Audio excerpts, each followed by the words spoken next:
এইটার বাস্তব কারণগুলো আমি চেষ্টা করছি অনুসন্ধান করার। এনিওয়ে আমার এই পর্যায়ে আপনার জন্য আলাদা কোনো প্রশ্ন নাই, কারণ অনেকগুলি বিষয় আপনি নোট নিয়েছেন, মনোযোগ দিয়ে শুনতেছিলেন, সেগুলি আপনি বলবেন। আমি আপনার জন্য আমি দর্শকদের দুইটা মতামত শোনাই। এক হচ্ছে যে আমরা কিছু হলেই জামাতের 1971 সালে ভূমিকা নিয়ে আসলে আলাপ আলোচনা করতে থাকি কেন, এবং সেটাকে কেন সামনে নিয়ে আসি। আরেকটা হচ্ছে যেই প্রশ্নটা আমি আসলে সাকিব ভাইকে একটু করেছিলাম, সেটা আপনাকে করার জন্য আমার দর্শকের এই মতামতটাকে বেস্ট মনে হয়েছে, যিনি বলছেন এনি ভাইকে জিজ্ঞাসা করুন বা জিজ্ঞাসা আপনি বলছেন আপনারা মুক্তিযুদ্ধের পক্ষের দল, তাহলে আপনারা মুক্তিযুদ্ধ বিরোধী জামাতিদের কেন মন্ত্রী বানিয়ে তাদের পুরস্কৃত করলেন? শুধু জামাতি না, অনেক মুক্তিযুদ্ধ বিরোধীদেরকেই আপনারা মন্ত্রী বানিয়েছেন, মূল রাজনীতিতে আসার সুযোগ করে দিয়েছেন, দিনের পর দিন যেটাকে আমরা আজকের ন্যারেটিভ বলছি সেটা আপনারা তৈরি করতে সাহায্য করেছেন। এনিবে আপনি যদি একটু মন্তব্য করেন।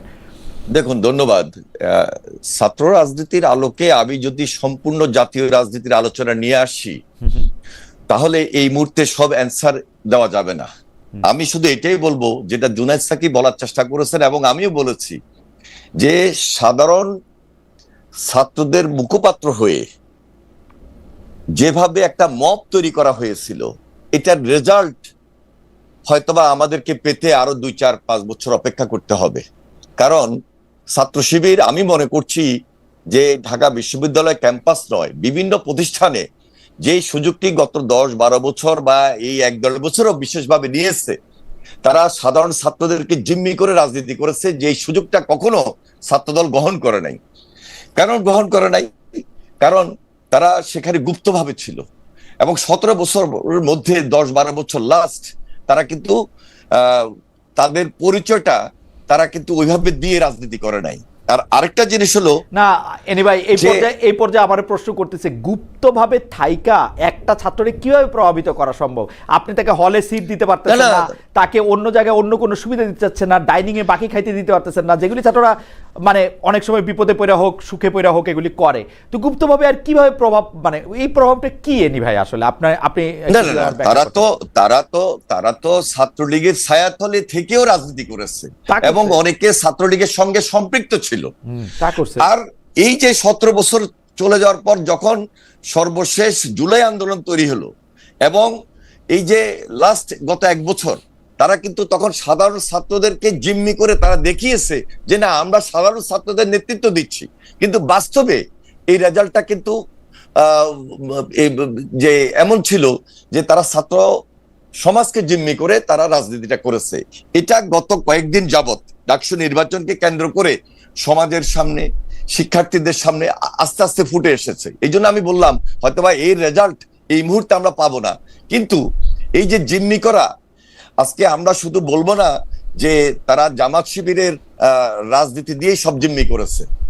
এখন আমি শুধু এটা বলবো, বিগত দিনগুলোতে স্বাধীনতার পর থেকে ছাত্র শিবিরের রাজনীতি এই বর্তমান প্রজন্মকে একটু ফলো করতে হবে। ছাত্র শিবিরের রাজনীতি ক্যাম্পাস বাই ক্যাম্পাস কি ধরনের ছিল, তারা কিভাবে রাজনীতি করেছে, তারা যখন যেখানে ছাত্র দলের সাথে, কোথাও ছাত্র লীগের সাথে, তারা সেখানে সাংঘর্ষিক পর্যায়ে গিয়েছিল। এবং 90-র যে মুভমেন্ট ছিল, সেই মুভমেন্টও যখন বিভিন্ন ছাত্র সংসদ নির্বাচন হয়েছে, বিভিন্ন ক্ষেত্রে আমরা দেখেছি যে ছাত্র শিবিরের সঙ্গে ছাত্র দলের সাংঘর্ষিক রূপ সবচেয়ে বেশি হয়েছিল, ছাত্রলীগের চেয়ে বেশি অনেক ক্যাম্পাসে। আর আমরা শুধু 71-কে ধারণ করেই যে সব রাজনীতি, ছাত্র রাজনীতি করতেছি তা কিন্তু না। 71 তো আমাদের শহীদ প্রেসিডেন্ট জিয়াউর রহমান স্বাধীনতার ঘোষণা দিয়েছেন, এটা একটা দিক। কিন্তু এখনকার বাস্তবের আলোচনা হলো শিক্ষার্থীদের পাশে ছাত্রদল কতটুকু আছে, ভবিষ্যতে কতটুকু থাকবে, সেটাও তো জুলাই আন্দোলনের পর আমাদের মধ্যে যে একটা গুণগত পরিবর্তন, রাজনৈতিক নেতৃত্ব বলেন, রাজনৈতিক দল বলেন, ছাত্র সংগঠন বলেন, এটা চোখে আঙ্গুল দিয়ে বুঝিয়ে দেয়। সুতরাং ভবিষ্যৎ যে রাজনীতিটা আমাদের আরো বেশি পজিটিভলি করা দরকার, আমরা ছাত্রদের অধিকারকে প্রতিষ্ঠা করা, ছাত্র রাজনীতির ভাবমূর্তিকে উজ্জ্বল করা, এবং এই যে গেস্ট রুম কালচার, গণরুম কালচার অথবা বিভিন্ন মব কালচার থেকে বের হয়ে আসে সঠিক ছাত্রদের অধিকার প্রতিষ্ঠার জন্য যে লড়াই করা, যে সংগ্রাম করা, আমরা 90-র মুভমেন্টও আমরা শেষ করে ছাত্রদের অধিকার প্রশ্নে কথা বলেছি বলেই ডাকসুতে নির্বাচিত হয়েছি। ঠিক এবারও আমরা মনে করছি জুলাই আন্দোলনের পর ছাত্ররা হয়তো আমাদেরকে সমর্থন দিবে, কারণ আমরা জুলাই আন্দোলন, 17 বছর আন্দোলন শেষ করে নির্যাতিত হয়ে এখন আমরা এই একটা নির্বাচনে এসেছি। হয়তোবা এই নির্বাচনে আমরা জানি না কন্টেস্টিং কি পাইতে পারি বা কি পাবো কি পাবো না, তার চেয়ে বড় জিনিস হলো আমাদের ছাত্র রাজনীতি ভাবমূর্তি ফিরে আনা, ছাত্রদের অধিকারকে প্রতিষ্ঠা করা এবং দেশে ছাত্র রাজনীতির মাধ্যমে একটা গণতান্ত্রিক পরিবেশ শিক্ষা প্রতিষ্ঠানে বলেন, শিক্ষা প্রতিষ্ঠানের বাইরে বলেন, এটাকে নিশ্চিত করা। কারণ সামনে এই যে ডেমোক্রেসির লড়াই, এই যে গণতন্ত্রের লড়াই, সামনে যে একটা জাতীয় নির্বাচন, সব দিক হিসাব নিকাশ করে আমাদেরকে এগোতে হবে। আমরা শুধু এখানে আমরা কিছু পেলাম না, এর মধ্যে আমরা সীমাবদ্ধ থাকতে না। চাই। এনিওয়ে আপনি চমৎকার বলছেন, আপনি চমৎকার বলছেন। খালি আপনার কি একটু ব্যাক গিয়ার দিয়ে খালি ওই জায়গাটার মধ্যে একটু নিয়ে যাই, গুপ্তভাবে সংগঠন করা। যেমন আমি সবকিছু আমারে দিয়ে বিবেচনা করি, তো আমি এখন ভাবলাম আমি ঢাকা বিশ্ববিদ্যালয়ের ছাত্র আছি, এখন আমি গুপ্তভাবে একজন মানুষ, আমি দেখলাম যে সে এতদিন ছাত্রলীগ করতো, খুব মিছিল টিছিল দিতেছে, তাহলে তো আমি যদি ব্যাপারটাকে বিবেচনা করতে পারি, আমি প্রথমেই তো ওকে বাদ দিব যে ও আসলে মুখে এক মনে আরেক, বা ওকে তার আমি আর বিশ্বাস করবো না। কিন্তু এই ক্ষেত্রে ঘটতেছে উল্টা, ওদেরকে আরো লোক ভালোবাসতেছে, ভালো করেছিস ছাত্রলীগের মধ্যে থেকে এগুলি করেছিস। সেটা হয়তো এখন সাময়িক ভালোবাসতেছে, এর রেজাল্ট ভবিষ্যতে কিন্তু ভালো না। এই কারণে ভালো না, কারণ দেখেন জুলাই আন্দোলনে যারা নেতৃত্ব দিয়েছে আমাদের বৈষম্য বিরোধী ছাত্র আন্দোলনের, সেখানে অনেক ছাত্রলীগের ছেলেরাও শেষ পর্যন্ত এসেছে এবং শিবিরের যারা করেছে তারাও কিন্তু নেতৃত্বে চলে গিয়েছে। আজকে সেই বৈষম্য বিরোধী ছাত্র আন্দোলন যদি ঢাকা বিশ্ববিদ্যালয়ে ডাকসু নির্বাচনের নেতৃত্ব আসতো, তাহলে আমাদের দেশবাসী বা আমরাও মনে করতাম যে একটা পজিটিভ আন্দোলন যারা করেছে, নেতৃত্ব দিয়েছে, আমরা সবচেয়ে বেশি খুশি হতাম।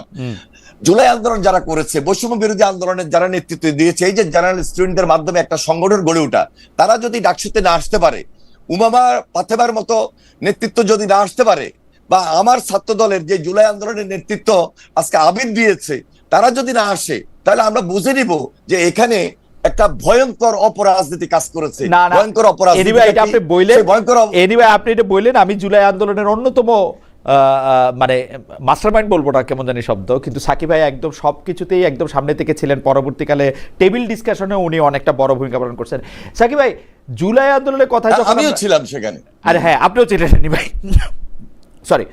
এবং ছাত্র রাজনীতির গাইডেন্সও ছিলাম, রাইট, গাইডেন্সও ছিলেন। কিন্তু ঘটনা হইতেছে আপনারা যখন আটকে গেছেন, সাকিব ভাই এই কথা কি ঠিক? আমাকে আসলে অনেকেই বলছেন যখন আসলে জুলাই আন্দোলনটা এক জায়গায় আটকে গিয়ে থমকে পড়ার পরিস্থিতি সৃষ্টি হয়েছিল, তখন সে আন্দোলনটাকে বেগবান করেছে আসলে এই ছাত্র শিবিরের লুকিয়ে থাকা, যারা ছাত্রলীগে লুকিয়েছিল, এই সাদিক কায়েম বা এই যে এরাই এই আন্দোলনটা বেগবান করছে, এবং তারা যদি এটাকে সামনে না নিয়ে আসতো, তাহলে আপনি এই আন্দোলনটাতে আসলে জিততে পারতেন না। সাকিব ভাই, ব্যাপারটা কি এরকম?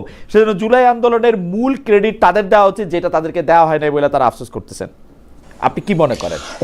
দেখুন, এই যে ক্রেডিটের রাজনীতিটা, এটা অনেকেই করেন এবং ক্রেডিটের রাজনীতিটা নিয়ে যাওয়ার চেষ্টা করেন, এবং কাউকে একবার হিরো বানান, তারপরে আরেকজন হিরো হতে দেখি আমরা বিভিন্ন জনের বয়ানে। তাদের সাথে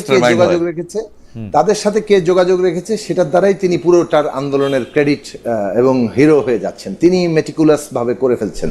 এরকম ভাবে আমরা ফেসবুকে অনেকগুলো তর্ক হতে দেখেছি। এই পুরোটাই হচ্ছে জনগণের রাজনীতি নানাভাবে মানে বেহাত করার, দখল করার এক একটা পুরনো প্রক্রিয়ারই ধারাবাহিকতা। আমরা এই জনগণের যে ভূমিকা, ঐতিহাসিক ভূমিকা, বিভিন্ন অভ্যুত্থানে, আমাদের মুক্তিযুদ্ধে, এই যে তাদের জনগণের ভূমিকা ব্যাহত হয়ে কতিপয় ব্যক্তি অথবা গোষ্ঠীর হাতে যে সমস্ত ক্রেডিট জমা হয়, এটার আমরা বিরোধী। কেননা এইভাবে কোনো গণ অভ্যুত্থান সংগঠিত হয় না। জনগণের প্রতিরোধটাকেই বিভিন্ন অংশে, সেখানে যেমন বিএনপি ছিল, জামাত ইসলামী ছিল, গণসংহতি আন্দোলন ছিল, গণ অধিকার পরিষদ ছিল, সমস্ত, এমনকি শেষের দিকে এসে তখন বাম ডান কোনো পার্থক্য থাকেনি, বামপন্থীরাও এই আন্দোলনের মধ্যে ঢুকে পড়েছিল। আমি যে জায়গায় আসতে চাই, আমরা বাংলাদেশে একটা ভয়ঙ্কর জিনিস দেখেছি। শেখ হাসিনার এক ধরনের একটা তো হচ্ছে তার রাজনীতি নিজের ভেতর থেকেই একটা তার ফ্যাসিবাদী প্রবণতা আছে, আরেকটা হচ্ছে তার ব্যক্তিগত অভিজ্ঞতার ফলে এক ধরনের জনগণের প্রতি বিদ্বেষ আছে বাংলাদেশের মানুষের প্রতি, এবং সেইটা আমরা নানাভাবে দেখেছি। এখন এই বাংলাদেশে এইটা অনেকটা আছে যে শেখ হাসিনা, আমি জানি না আওয়ামী লীগের সর্বস্তরের মানুষ তাদের সমর্থক কর্মীরা একইভাবে ভাবে কিনা, কিন্তু শেখ হাসিনার ভাবনা চিন্তা কিংবা তার সাইকো অ্যানালিসিস যদি আমরা কিছুটা করতে পারি, এই জায়গাটা প্রবণতার সমূহ সম্ভাবনা আছে। এইটা তারা ডিসকোর্স হিসেবে সামনে আনতে চায় যে আওয়ামী লীগ না থাকলে দেশটা জামাত ইসলামের হাতে চলে যায়।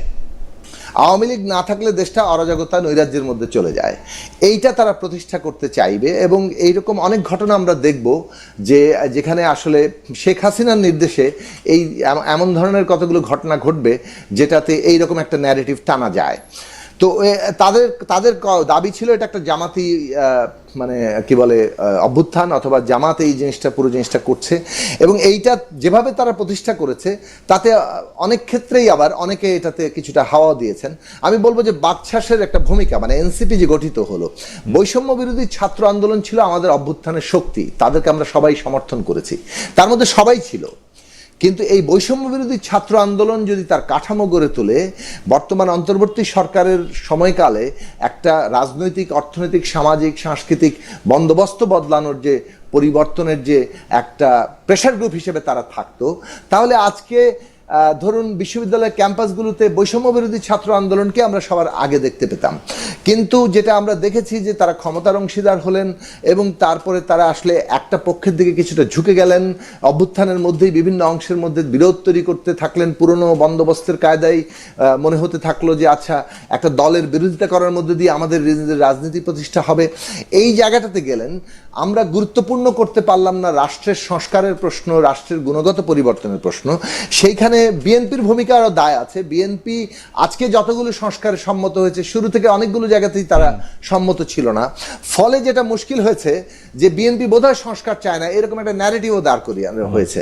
ফলে যে সংস্কারের প্রশ্নে আমরা মানে 5ই আগস্টের আগে অনেক দলের মুখ থেকে কোনো কথাই শুনি নাই, কিন্তু সেটা দেখা যাচ্ছে এখন ওইটাকে আঁকড়ে ধরে তারা একটা নতুন বাইনারি তৈরি করছেন, সংস্কারের পক্ষে কে, সংস্কারের বিপক্ষে কে। এবং বিএনপি ক্ষমতায় আসলে সংস্কার হবে না, বিচার হবে না, কাজে নির্বাচন পেছাতে হবে, এইরকম কিন্তু অনেকক্ষণ ধরে আমরা দেখেছি।